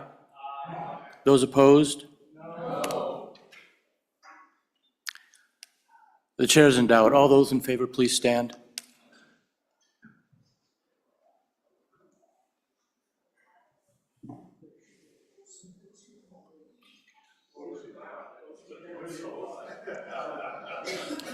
Those opposed, please stand.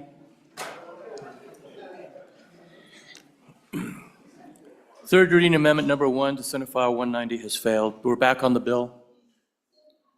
Any other discussion? No other discussion? Senate File 190, having been read 3 separate times, the question is, shall the bill pass? The chief clerk will call the roll. Third reading roll call, Senate File 190. Anderson? Aye. Barlow? Aye. Boner? Aye. Brennan? Aye. Case? Aye. Cooper? Aye. Crago? Aye. Crum? Aye. Dockstetter? Aye. Driscoll? Aye. French? Aye. Giroux? Aye. Hicks? Aye. Hutchings? Aye. Ide? Aye. Jones? Aye. Cole? Aye. Landon? Aye. Larson? Aye. McEwen? Aye. Nethercott? Aye. Olson? Aye. Pappas excused. Pearson? Aye. Rothfuss? No. Salazar? Aye. Aye. Schuler? Aye. Scott? Aye. Smith? Aye. Steinmetz? Aye. President Beitman? Aye. Closing vote. Closing. Vote closed. Senate File 190, 29 ayes, 1 no, 1 excused. Senate File 190, having received the affirmative vote of the majority of the members elected to the Senate, Senate 190 has passed the Senate.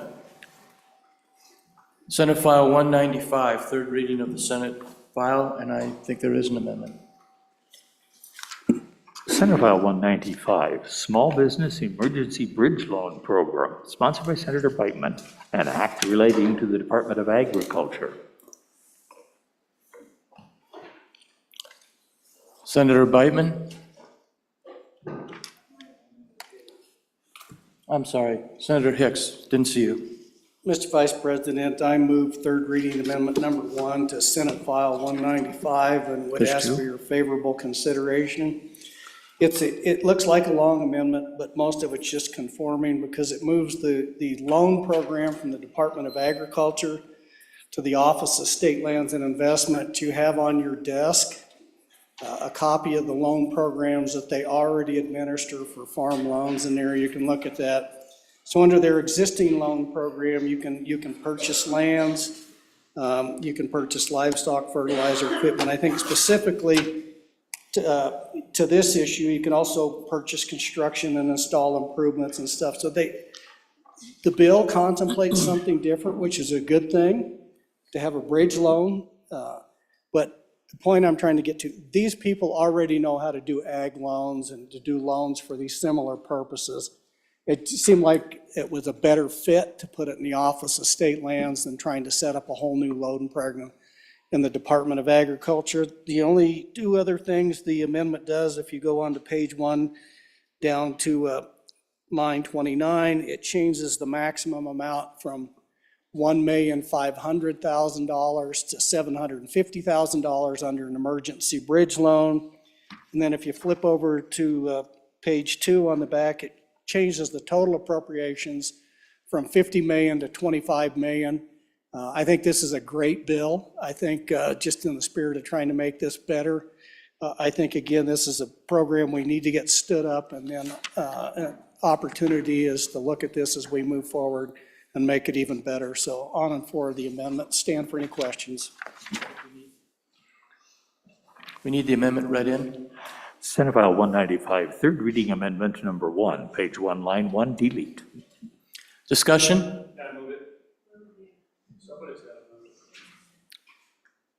Who's moving the amendment? Senator Hicks. Mr. Vice President, I move third reading amendment number 1 to Senate File 195 and would ask for your favorable consideration. Thank you, Ms. Senator Hicks. Now, any discussion? No discussion? Senator Landon. I'm sorry, I know we're trying to get through, Mr. Vice President. Thank you. I understand the explanation on the amendment. I just want some assurance that this is not going to get lost underneath something else. If this is something that that department can lift, I was pretty interested in what this was all about because of things that happen in tragedies, and we can get them turned around quickly. I just don't want it to get buried underneath all these other farm loans. And just if I could be rested assured that that's not going to happen, then I can maybe support the amendment. But I just don't want things getting lost in the shovel. Thank you. President Biden. Thank you, Mr. Vice President. Yeah, that was the reason why I put it in the Department of Ag in the first place, because I wanted to make sure that it was lean and mean, and there was not going to be any red tape or bureaucracy stopping this from just being an efficient program that can get that money out quickly to people. And so if the good bringer of the amendment can assure me and others that Office of State Lands is going to make this a priority and be able to handle it and not endanger this program, then I'll listen. Thank you. Other discussion? Senator Hicks. Mr. President, again, they already do these type of loans programs, so they got all the infrastructure set up to do it and manage it. Again, I think one of my concerns was sending it to an agency that doesn't have a loan program, having to set up all the rules and the accounting and the procedures to do that. This office does not only these, they do a lot of these, and they're very good at it, and I think they have the expertise. Now, as far as, I will never get up and portray to the government is going to act as fast as government is going to act, regardless of what agency you put into it. But just my experience from clean water revolving loans to ag loans to a lot of other loan programs, this agency does it as good as anybody in the state of Wyoming. Anyway, that's all I can say, Mr. Vice President. They do have the expertise. They know how to do loan programs. It seemed like a natural fit to me. Other discussion? This amendment is dealing with money. It will be a roll call vote. Chief Clerk will call the roll.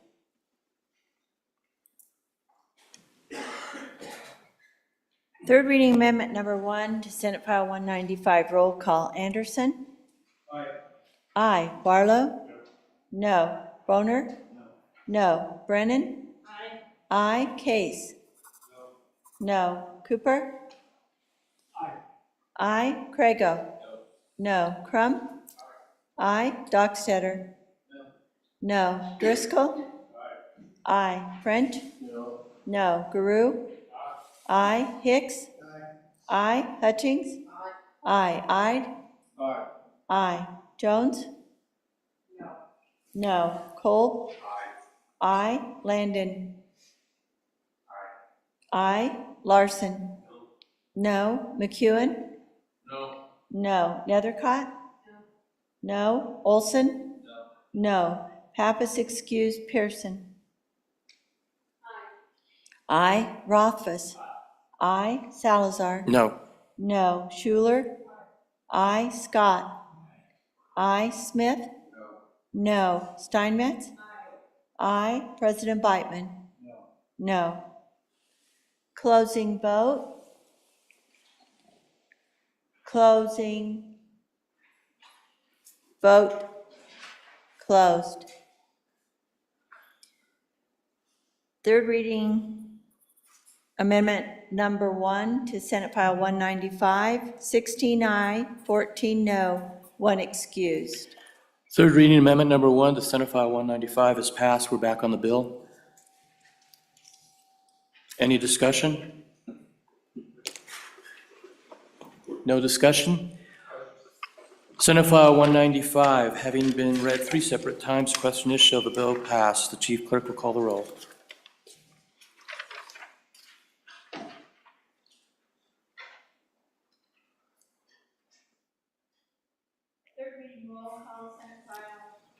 Senate File 195, Anderson? Aye. Barlow? Aye. Boner? Aye. Brennan? Aye. Case? No. Cooper? Aye. Craigo? Aye. Crum? Aye. Dockstetter? Aye. Driscoll? Aye. French? Aye. Guru? Aye. Hicks? Aye. Hutchings? Aye. Ide? Aye. Jones? Aye. Cole? Aye. Landon? Aye. Larson? Aye. McEwen? Aye. Nethercott? Aye. Olson? Aye. Pappas excused. Pearson? Aye. Rothfuss? Aye. Salazar? Aye. Schuler? Aye. Scott? Aye. Smith? Aye. Steinmetz? Aye. President Beitman? Aye. Aye. Closing vote. Closing. Vote closed. Senate File 195, 29 aye, 1 no, 1 excused. Senate File 195, having received the affirmative vote of the majority of the members elected to the Senate, Senate File 195 has passed the Senate. Bills on third reading that affect the Constitution, and this will require a 2/3 vote. Senate File 197, third reading of the Senate File. Senate File 197, Wyoming Generational Investment Account 2, sponsored by Senator Driscoll, an act relating to the investment of state funds. Any discussion on the bill?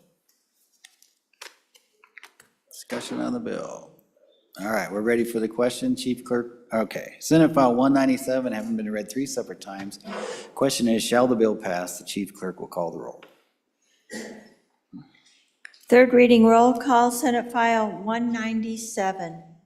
Anderson? Aye. Aye. Barlow? Aye. Boner? Aye. Brennan?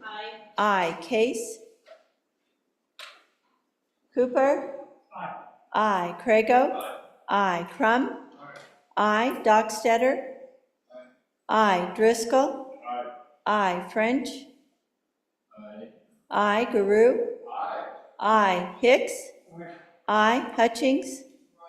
Aye. Ide? Aye. Jones? Aye. Cole? Aye. Landon? Aye. Larson?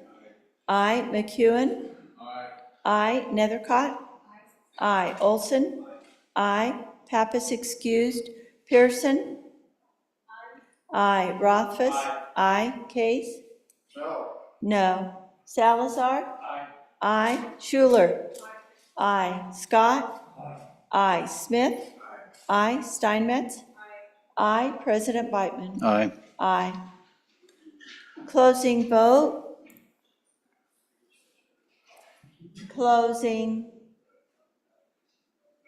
Vote closed. Senate File 197, 29 aye, 1 no, 1 excused. Senate File 197, having received the affirmative vote of 2/3 of the members elected to the Senate, Senate File 197 has passed the Senate. Madam Majority Floor Leader, that clears the desk. Mr. President, I move that we stand recessed until 2:30 PM. 2:30 PM. 2:30 PM. Any announcements? Senator Barley. Thank you, Mr. President. Your committee number 10, Labor, Health, Social Services, will meet at 12:30 to consider House Bill 82, Provider Enrollment Standards, in room 110, W110. Thank you. Thank you, sir. Senator Anderson. Oh, Mr. President, your number 9 committee, Minerals, Business, and Economic Development, will meet today upon noon recess about 12:30 in Capitol Extension Room W4 and online. We'll hear House Bill 14, Solid Waste Municipal Cease and Transfer Funding, House Bill 22, Water and Wastewater Operator Emergency Response, and House Bill 41, Engrossed Environmental Quality Irrevocable Letters of Credit. Thank you. Thank you, sir. Let's go to Senator Cooper next. Thank you, Mr. President. Your committee number 8, Transportation Military Affairs, will meet tomorrow morning at 8 a.m. in public meeting room number 2 and online to hear House Bill 28, Commercial Driver's License Revisions, and House Bill 30, Driver's License and IDs Revisions. Thank you, sir. Senator Landon. Mr. President, your Fun Committee, Travel, Recreation, Wildlife, and Cultural Resources will meet tomorrow morning. We're gonna go snow machining and climb some rocks. Mr. President, we'll take up House Bill 4, Engrossed, Snowmobile Registration and User Fees, and then House Bill 73, Recreation, Safety, Rock Climbing. So, thank you, Mr. President. And from otters to snow machines to rock climbing. All right, Senator McEwen. Thank you, Mr. President. Committee number 3, Revenue, will meet at 12:30.